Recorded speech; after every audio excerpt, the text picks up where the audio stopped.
로마서 16장은 문안 인사가 참 깁니다. 가장 먼저 등장하는 사람이 누구냐면 이 로마서를 가지고 간 겐그리아 교회 여집사님 베베라는 이름이 등장하고 있습니다. 베베 여집사가 여러분에게 도착하거든 잘 영접하고 도와주기를 바랍니다. 그러니까 이 로마서를 가지고 간 사람은 겐그리아 교회 여집사 베베라고 하는 사람인데요. 당시에는 이 편지를 가져가게 되면 편지요 이렇게 하고 그냥 오는 게 아니라 편지를 가지고 간 사람이 읽어주게 되어 있습니다. 그래서 이 로마서는 여집사님 베베 여집사님이 이 바울 사도에게서 이 편지를 가지고 로마까지 가서 읽어준 것 같아요. 그래서 여집사님 베베 여집사님이 도착하거든 잘 영접하고 도와주기를 바랍니다 라고 얘기를 하고, 그 다음에 브리스길라와 아굴라라고 하는 이름이 등장합니다. 이 두 사람은 이 부부죠. 고급 천막을 만드는 이 직업을 가지고 있는데 바울 사도랑 같은 직업을 가지고 있는 사람이에요. 근데 이 사람이 이 부부가 지금 현재는 또 로마에 있는 것 같아요. 바울 사도를 돕다가 로마까지 갔다가 또 이제 추방당하는 그런 일도 있고 이런 일이 반복이 되는데, 아무튼 이 편지가 도착할 이 무렵에는 브리스길라 아굴라 이 집사 부부가 로마에 있었던 것 같아요. 그래서 문안하라.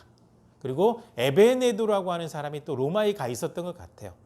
소아시아 지역에서 복음을 전해가지고 예수님을 믿게 된 첫 번째 열매가 바로 에베네도라고 하는 사람인데 이 사람에게도 문안하라. 그 다음에 마리아부터 시작해서 굉장히 많은 사람들이 등장하고 있는데 당시 로마에 머물고 있는 사람들의 이름을 계속해서 언급하면서 누구에게 문안하라.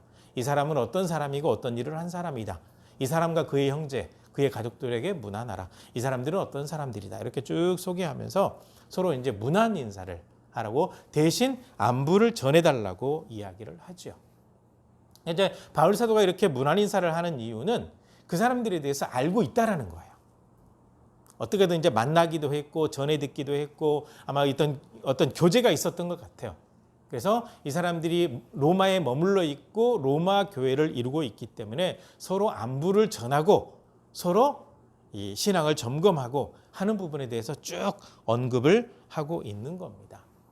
그래서 바울 사도의 이 교제의 영역이 얼마나 넓었는지를 알 수가 있죠. 또 한편으로는 바울 사도를 도왔던 사람들, 또 내지는 바울 사도를 통해서 복음을 듣고 예수 그리스도를 믿게 된 사람들이 굉장히 많았다라는 것을 이 편지의 내용을 통해서 알 수가 있습니다.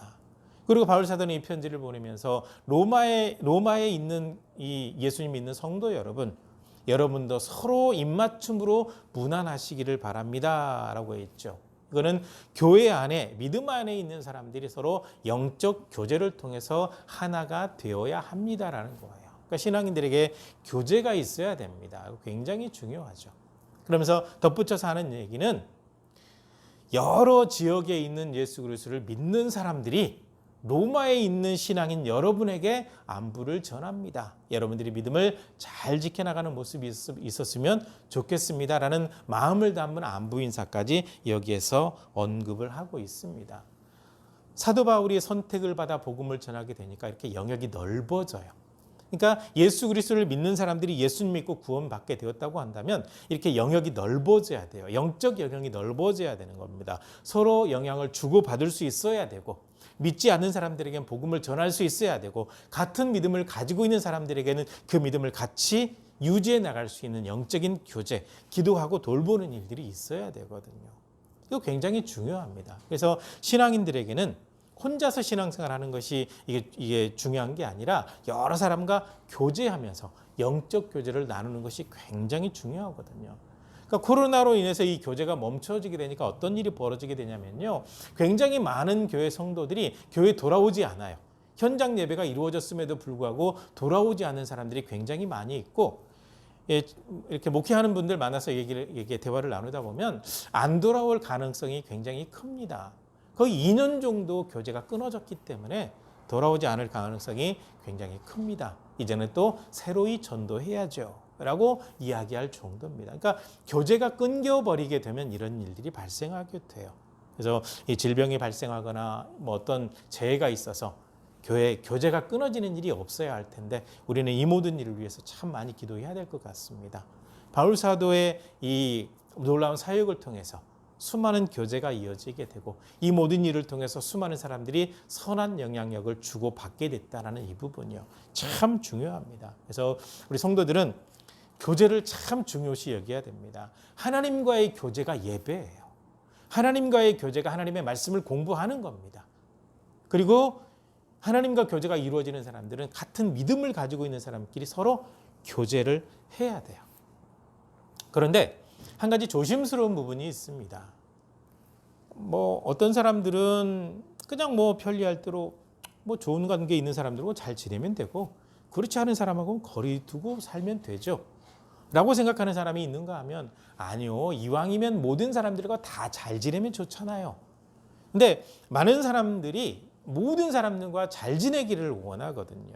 근데 모든 사람과 잘 지내는 것은 불가능합니다. 왜냐하면요. 서로 달라요. 생각이 달라요. 믿음의 수준도 달라요. 신앙의 영적 코드라든지 이런 부분도 달라요. 서로 다르기 때문에 모든 사람과 잘 지내는 것은 참 어렵습니다. 그리고 사람들이 만나다 보면 언제든지 갈등이 생길 수가 있어요. 의견이 다르고 생각이 다르고 가치관이 다르고 또 정치적인 성향도 다르고 교육의 수준도 다르고 가지고 있는 어떤 물질의 수준도 다르고 여러 가지 많은 부분이 달라요. 거기에다가 개인이 가지고 있는 성격 달라요. 또 개인이 가지고 있는 여러 가지 많은 어떤 그 생각이라든지 어떤 방향성이라든지 이런 것들이 다 달라요. 이 때문에 모든 사람과 다 똑같이 일치할 수는 없기 때문에 언제든지 갈등이 일어날 수가 있습니다. 그러니까 모든 사람과 갈등 없이 잘 지내겠다라고 하는 것은 불가능에 도전하는 거거든요. 그래서 우리가 잘 선택을 할 필요가 있습니다. 가까이 해도 될 사람이 있는가 하면 멀리 해야 될 사람이 분명히 있습니다. 좋은 영향력을 받고 에너지를 좀 채워주고 이런 사람들과는 계속해서 교제하고 가까이 해도 괜찮지만 누군가를 만나게 되면 늘 불편해요. 마음의 상처를 받아요. 그걸 안으면서까지 상처를 받으면서까지 계속해서 그 사람과 관계를 이어가게 된다고 한다면 본인이 정서적으로 정신적으로 피폐해져요. 그렇기 때문에 가까이 해도 되는 사람이 있는가 하면 멀리 해야 될 사람이 분명히 있습니다. 좋은 영향을 주고받는 사람이라고 한다면 교제를 잘 이어가세요.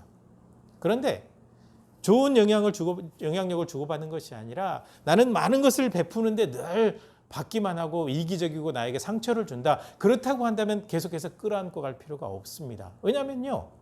하나님께서는 내가 행복하고 내가 즐겁기를 원하시거든요. 근데 자꾸 상처를 받아요. 그렇다고 한다면 그런 경우는 상담에서도 분리하라고 얘기를 하거든요. 멀리하는 게 맞습니다. 좋은 영향을 주고받는 사람인가? 그러면 교제를 이어가세요. 계속해서 괴롭고 힘든 관계다. 그러면 차라리 멀리하세요. 괜찮습니다. 내 자신을 지키는 것이 굉장히 중요하거든요. 다른 무엇보다도 내 마음을 지켜야 돼요. 내 마음이 상하고 내 마음이 괴롭고 내 마음이 고달프면 가까이 있는 사람들에게 독설이 날아가게 돼 있어요. 그래서 내 마음을 지키는 것이 굉장히 중요하기 때문에 힘든 관계라고 한다면 그 관계를 멀리하는 것도 지혜로운 방법 가운데 하나이고요.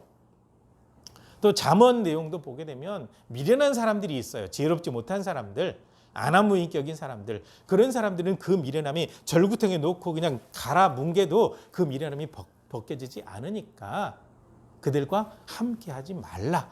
분명히 지혜의 말씀을 주고 있거든요. 그래서 가까이 하는 사람, 선한 영향력을 주고받을 수 있는 사람이고요. 멀리 해야 될 사람, 늘 괴롭게 하고 상처 주는 사람이요. 그래서 이 부분을 잘 분별할 수 있으면 좋겠습니다. 근데 영적인 부분에서도 기준을 가지고 교제를 해야 됩니다. 오늘 본문 말씀입니다. 먼저는요. 바른 교훈을 거스르는 사람이 있다고 한다면 그 사람들과는 상종하지 말아야 됩니다. 그 마크 트웨인이라고 하는 사람에 대한 일화가 기록된 걸 한번 읽은 적이 있는데요. 이 사람은 불신자예요. 무신론자라고 보통 얘기를 하죠. 근데 사실 무신론은 불가능하거든요. 신이 없다라는 걸 증명할 수가 없으니까. 그래서 이제 불신자라고 얘기를 하는데요. 믿음이 좋은 한 여인이 마크 트웨인을 전도하겠다고 그 사람과 결혼을 했어요. 결혼을 했는데 이 마크 트웨인이라고 하는 사람이 얼마나 완고한지 처음에는 교회 좀 가게 하더니 시간 지나고 나니까 교회도 못 가게 해요. 그래서 교회 가는 일 때문에 늘 싸워요. 늘 싸우다 보니까 이 자매가 이제 지치고 힘들었죠. 그러니까 싸우느니 차라리 교회를 나가지 않고 마음의 평화를 지키고 가정의 평화를 지켜야 되겠다. 이렇게 됐어요.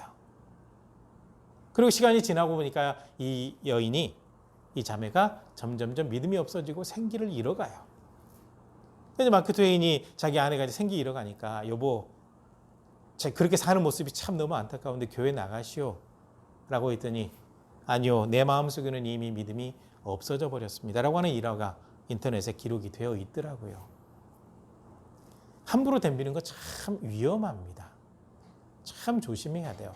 진리를 거스르는 사람, 하나님 앞에 믿음으로 서려고 하는데 방해하는 사람이 있다고 한다면 멀리하는 것이 맞습니다.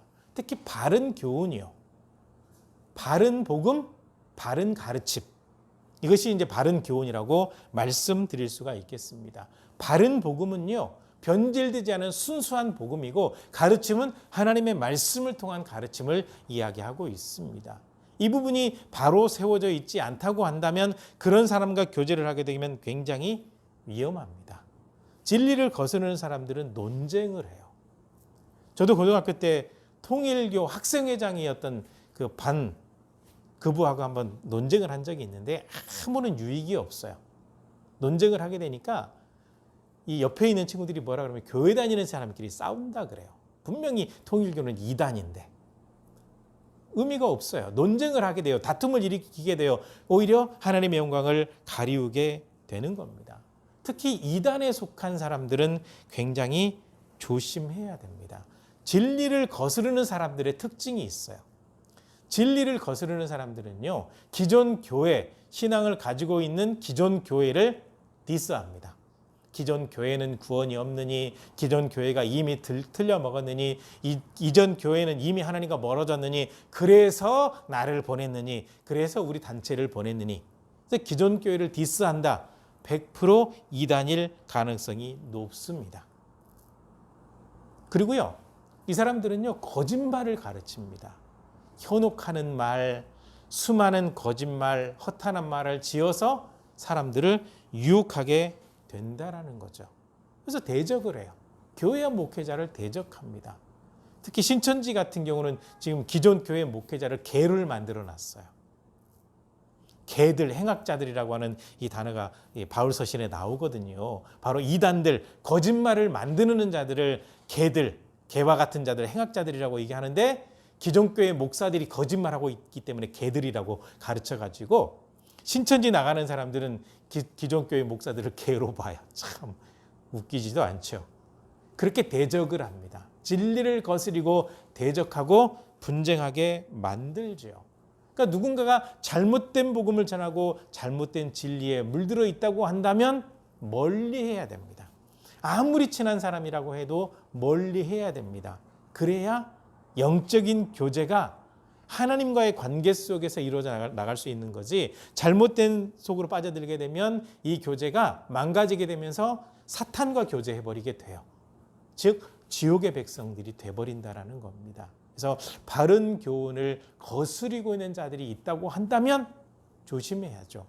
로마에서 있는 성도들이 이 편지를 받을 때에는 율법주의라고 하는 이단이 있고요.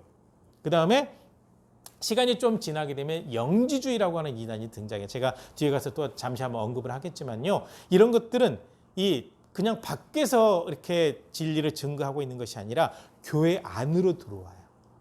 초대교회 당시에 율법주의도 들어오고 영지주의도 들어와요. 그래서 교회들을 망가뜨려요. 그래서 이 서신을 통해서 그것이 잘못됐다고 가르칠 수밖에 없는 상황이 됩니다. 이렇게 진리를 거스리는 것들이 그때에도 있었고요. 지금도 마찬가지로 있다라는 겁니다. 그래서 바른 교훈을 거스리고 논쟁을 만들고 잘못된 진리로 빠져들게 하는 사람들이 있다고 한다면 그들과는 교제하지 말아야 됩니다. 성경대로 표현하면 상종을 하지 말아야 돼요. 그래야 잘못된 영향을 받지 않게 되는 겁니다. 분명한 기준이요. 바른 교훈이 아니면 절대로 따라가면 안 됩니다. 그리고 바른 교훈이 아닌 사람들은 가르칠 때 처음에는 너만 알아, 은밀하게 숨어드는 이 특징이 있어요. 100% 위험합니다. 바른 교훈이 아니기 때문에 그들과는 절대로 교제하지 말아야 되고요. 그다음에 두 번째로 주님 중심으로 살지 않는 사람이 있다고 한다면 상종하지 말아야 되고 교제하지 말아야 됩니다. 우리가 믿을 때 우리 주 예수 그리스도, 우리 주님이신 예수 그리스도, 우리 구원자가 되신 예수 그리스도에 대한 고백을 하죠. 이 고백을 할 때 삼위일체 하나님에 대한 고백이 분명히 이루어져야 됩니다. 천지를 창조하시고 모든 인간을 하나님의 형상대로 만드셔서 선하게 만들어 놓으신 하나님. 사람이 범죄한 이후에 이 땅에 사람의 모습으로 오셔서 십자가에 못 박혀서 우리의 모든 죄를 담당하신 주님. 우리는 사람이 되신 하나님을 예수님이라고 이름을 부르고 있습니다. 예수님. 그렇게 표현하고 있거든요. 예, 그렇습니다. 바로 예수님에 대한 믿음이 분명히 있어야 되고요. 그 다음에 예수님께서 십자가에 못 박혀 돌아가시고 승천하신 이후에 하나님의 영으로 하나님께서 임하셨습니다. 성령 하나님이라고 표현을 하죠.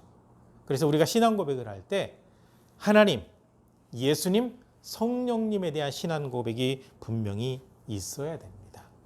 있어야 돼요. 그런데 영지주의에서는요, 그러니까 원래 진리대로 표현을 하게 되면 하나님께서 사람이 되셨다. 이게 성경적인 표현이거든요. 근데 영지주의에서는 하나님이 육신을 입었다 그래요. 하나님께서 사람이 되셨는데 하나님께서 사람 속에 들어왔다라는 표현을 쓰고 있거든요. 영지주의에서는. 그래서 영지주의 논리가 이래요. 사람 속에, 예수님이라고 하는 사람 속에 하나님의 영이 육신을 입고 들어왔다가 십자가에 못 박히기 전에 그 영이 빠져나갔다. 영지주의가 이렇게 주장을 하고 있어요. 그런데 이걸 왜 말씀을 드리느냐? 이 영지주의가 그때 당시 초대교회에 있다가 없어져 버린 것이 아니라 지금 성행하고 있습니다. 어떻게 성행하고 있냐? 육신으로 태어난 사람이 하나님의 영을 입어서 하나님이 되었다라고 주장하는 사람이 있습니다. 육신으로 태어난 사람이 하나님의 선택을 받아서 메시아, 두 번째 메시아, 예수님이 되었다라고 주장하는 사람이 있습니다. 육신으로 태어난 사람이 하나님의 성령을 입어 보혜사가 되었다고 주장하는 사람이 있습니다. 그러니까 이 사람들은 표현 자체가 하나님 중심인 것처럼 표현하지만 궁극적으로 보게 되면 사람 중심으로 가는 거예요. 왜냐하면 하나님, 예수님, 성령님에 대해서 얘기를 해놓고 교주를 하나님이나 예수님이나 성령님으로 섬기고 있거든요. 사람 중심으로 가고 있잖아요. 그러니까 주님 중심이 아니라 사람 중심으로 가버리게 되면 이것은 절대적으로 잘못되었기 때문에 그들과 교제하면 안 된다라는 겁니다. 이단은 절대로 주님을 중심으로 섬기지 않아요. 사람 중심으로 섬기게 되어 있습니다. 그리고요, 오늘 본문 말씀에 기록된 그대로 이 사람들이 왜 거짓말을 하면서 하나님의 자리에 앉아 있고 예수님의 자리에 앉아 있고 성령님의 자리에 앉아 있느냐? 자기 배를 채우기 위해서입니다. 그래서 이단들의 공통적인 특징이 자기 배를 채우는 겁니다. 즉 물질적으로 엄청나게 많은 착취를 해요. 이단들의 특징은요, 계속해서 물질입니다. 물질을 굉장히 많이 강조해요. 그러면서 사람들의 모든 인생을 망가뜨리고 인격을 망가뜨리고 때로는 육체를 망가뜨리기도 해요. 근데 핵심은 자기들의 배를 채우기 위한 겁니다. 수많은 성도들에게 착취해서 그들의 신도들이죠. 착취해서 자기들은 잘 먹고 잘 살면서 성도들은 굉장히 곤란 가운데 처해 있지만 돌보지 않아요. 이단의 특징이죠. 자기 배를 채우는 겁니다. 기존 교회의 모습을 가지고 있는 이단도 굉장히 많이 있습니다. 자기 배만 채우는 겁니다. 착취하는 겁니다. 이런 일이 벌어지기 때문에 하나님 중심이 아니라 사람 중심이다라고 표현할 수밖에 없죠. 자기들 중심, 자기들의 유익만을 위해서 살아가고 있기 때문에 그렇습니다. 그래서 교활한 말, 아첨하는 말로 수많은 사람들을 현혹하고, 그들이 현혹한 사람들이 자기들에게 딱 넘어오게 되면 그 이후로는 함부로 대하면서 엄청난 착취가 벌어지게 되거든요. 근데 하나님 중심으로 살아가는 이 믿음의 백성들은요, 착취할 수가 없습니다. 하나님을 두려워하는 마음을 가지고 있기 때문에 그렇습니다. 그래서 주님 중심이 아니고 사람 중심으로 가는 세력이 있다고 한다면 그들과는 절대로 교제하지 말아야 되고 멀리 해야 됩니다. 철저하게 하나님 중심, 하나님을 경외하는 마음이 있는가, 하나님 앞에 바른 믿음을 가지고 서 있는가, 이걸 분별할 수가 있어야 돼요. 그래야 잘못된 교제에 빠지지 않을 수 있습니다. 이 편지가 보내질 당시에 수많은 사람들이 이렇게 유혹에 넘어가서 교회를 떠나는 경우가 많이 있었고요. 오늘날도 마찬가지예요. 진리로 무장하지 않고 분별하지 못하다 보니까 하나님 중심이 아니고 인간 중심으로 빠져있는 이단들에게 속아 넘어가는 사람들이 정말 많아요. 그 교제는 굉장히 위험한 교제가 돼버리는 거죠. 멀리 해야 되는 겁니다. 그 다음에 세 번째로, 혹시 선한데 지혜롭고 악한데 미련한 사람이 있다고 한다면 그들과는 교제해야 됩니다. 선한데 지혜롭다라고 하는 뜻이 무엇이냐? 선하게 살아요. 악한데 미련하다라고 하는 뜻이 무엇이냐? 악에는 발담그지 않아요. 악을 멀리해요. 악하게 살지 않아요. 선한 사람입니다. 선한데 지혜롭다라고 하는 것은 주님을 닮아 있는 겁니다. 지난번에 한번 말씀을 드렸잖아요. 주님 좋으신 하나님이 아니라 선하신 하나님. 하나님은 선하신 분입니다. 선하신 하나님을 닮았던 처음 에덴 동산에서 만들어진 사람들은요, 하나님의 형상을 그대로 닮았기 때문에 선하신 성품까지 그대로 닮아 있었어요. 그런데 범죄하는 순간 하나님의 형상이 깨지게 되고 악하게 됐거든요. 그래서 점점점 하나님과 멀어졌을 때 예수 그리스도의 십자가의 보혈을 통해서 우리의 모든 죄를 다 씻으시고 하나님의 백성으로 삼아 주셨다라는 거죠. 그래서 하나님의 영에 붙들려 있고 또 하나님을 온전히 경외할 줄 알고 하나님의 말씀으로 온전히 무장한 사람은 선하게 살아요. 굉장히 선하게 살아요. 참 그 모습이 아름답습니다. 그래서 그런 신앙인을 표현해서 뭐라고 얘기하냐? 선한 데는 지혜로운 사람이다라고 표현하는 거죠. 하나님의 형상을 닮아서 선하게 살아요. 악은 조그만 거라도 담지 않아요. 하나님의 뜻대로 순종하는 삶을 살아요. 이런 사람들과는 교제해도 됩니다. 왜냐? 하나님은요, 사람을 굉장히 소중히 여기시거든요. 하나님의 형상을 닮아 있기 때문에 정말 소중히 여기시거든요. 그래서 하나님을 온전히 믿고 바른 믿음 안에 들어가 있는 사람들은요, 사람을 함부로 대하지 않습니다. 사람이 정말 중요하기 때문에 그래요. 그런데 악한 사람들에게는 사람이 없어요. 사람 중심이 아니에요. 사람은 도구에 불과합니다. 사기 쳐먹을 도구, 이용해 먹을 도구, 자기가 밟고 올라갈 도구, 자기를 위해서 희생당해도 아무런 어떤 존재감이 느껴지지 않는 도구에 불과해요. 그러니까 사람이 없어요. 악하면 사람이 없습니다. 사람 중심이 절대 아니에요. 자기 중심으로 모든 것이 돌아가게 됩니다.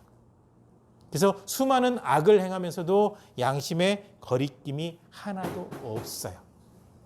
그런 사람들이 너무 많습니다. 그래서 그런 사람들을 가르쳐서 악한데 지혜롭다라고 표현하는 거죠. 악한데 굉장히 발빠른 사람들입니다. 그런 악을 행하고 있기 때문에 그 사람들은 악인이다, 악한 사람이다 라고 표현하고 있고, 성경 특히 잠언이라든지 하나님의 말씀을 쭉 들여다보게 되면 악한 사람들이 어떻게 될 것인가에 대해서 굉장히 많이 언급이 되어 있습니다. 근데 참 신기하게도 악한 사람들이 잘 되는 경우가 정말 많아요. 정말 악한데 잘 돼요.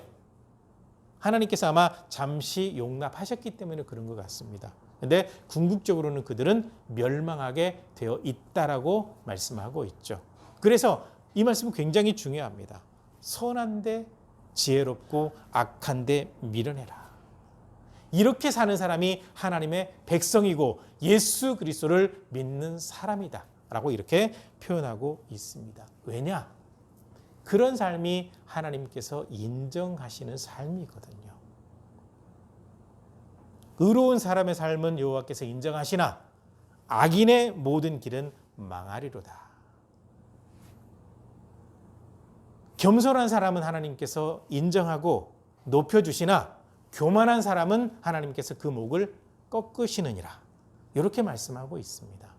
그래서 하나님께 인정받는 삶이냐 그렇지 않느냐가 참 중요한데, 하나님께 인정받는 삶은 선한데 지혜롭고 악한데 미련한 사람입니다. 그러면 우리 신앙인들은요, 선한데 지혜롭고 악한데 미련해야 되고요, 선한데 지혜롭고 악한데 미련한 사람과 교제하는 것이 가장 지혜로운 교제가 되는 겁니다. 바울 사도는요, 항상 그 마음에 간절함이 있습니다. 자기가 유대인이기 때문에 모든 유대인들이 예수 그리스도를 믿어서 구원받기를 간절히 바랬습니다. 그리고 이방인의 사도이기 때문에 자기가 만나는 수많은 사람들에게 끊임없이 복음을 전해서 한 사람에게라도 더 하나님의 복음 전하기를 원했고, 이런 열정을 가지고 복음을 전하다 보니까 수많은 사람들, 수많은 이방인들이 예수 그리스도를 믿고 거룩한 성도가 될 뿐만 아니라 바울 사도의 동역자들이 돼요. 돕는 사람들이 돼요. 그러다 보니까 이 편지를 쓰면서도 무난 인사해야 될 사람도 많이 있고, 그 다음에 이 편지를 같이 보낼 때 바울 사도와 함께 있으면서 로마 교회 성도들에게 문안하는 사람들도 참 많이 등장하고 있습니다. 복음이 너무너무 중요하기 때문에 복음을 전했고, 이 복음을 통해서 수많은 사람들이 예수 그리스도를 믿는 사람들이 되고 영적인 사람들이 되니까 교제가 풍성해진 거죠. 그래서 이 바울 사도의 이 교제는 철저히 예수 그리스도를 믿는 믿음 안에서 이루어진 교제입니다. 이런 교제, 그러니까 분별력 있는 교제이죠. 그래서 교제를 나눌 때에도 기준이 필요하다라고 분명히 말씀드린 겁니다. 그래서 바울 사도가요, 먼저 중요한 복음의 내용을 쭉 정리를 했어요. 이 로마서 내용이 두 파트로 나눠져 있다고 제가 말씀을 드렸잖아요. 교리적인 부분, 어떻게 믿는 것이 옳은 거고 어떤 것이 바른 복음인가 쭉 정리를 해놔요. 이렇게 정리를 하고 난 다음에 이 교리대로 예수 그리스도를 믿고 하나님의 거룩한 백성이 된 사람들, 하나님의 백성들이 되고 성령의 충만함을 받은 사람들이 어떻게 살아야 될 것인가, 삶의 내용을 쭉 정리하고 있습니다. 정리할 때 가장 핵심이 뭐냐? 오늘 16장에서 로마서 전체의 핵심을 정리하는 겁니다. 믿음을 가지고 있는 사람은 선하게 사는데 지혜롭고 악하게 사는데 미련해야 됩니다. 선하게 사는 사람은 하나님께 붙들림 받은 사람, 악하게 사는 사람은 사탄에게 붙들림 받은 사람. 그래서 하나님께서 사탄을 여러분 발 아래서 속히 망하게 하실 것입니다. 연결되어 있는 거예요. 하나님께 붙들려 있는 사람들은 승승장구하게 되지만 사탄에 붙들려 있는 자들은 믿는 자들의 발 아래 속히 망하게 한다. 사탄의 세력은 물리치게 하신다라고 분명히 말씀을 하고 있습니다. 궁극적인 거죠.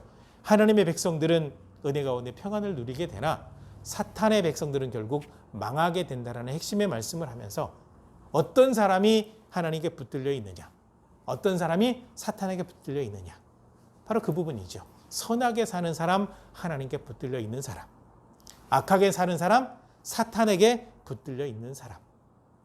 하나님께 붙들려 있는 사람과 교제하고 사탄에게 붙들려 있는 사람과는 교제하지 말고 멀리하라. 이 말씀을 핵심적으로 하고 있는 겁니다. 그러니까 우리는 선하게 살아야죠. 선하게 사는 영적인 사람과 교제해야죠. 이 모든 삶을 통해서 교제가 풍성해지고 교회가 건강해지고 관계가 건강해지고 그러면서 점점점 하나님의 복음이 전파되어지는 거거든요. 그런 모습이 될 수 있도록 선한 데는 늘 지혜롭고 악한 데는 미련한 모습이 되어서 하나님께서 인정하는 신앙의 모습, 이 모습으로 늘 살게 되시기를 주님의 이름으로 간절히 부탁을 드립니다. 기도하시겠습니다.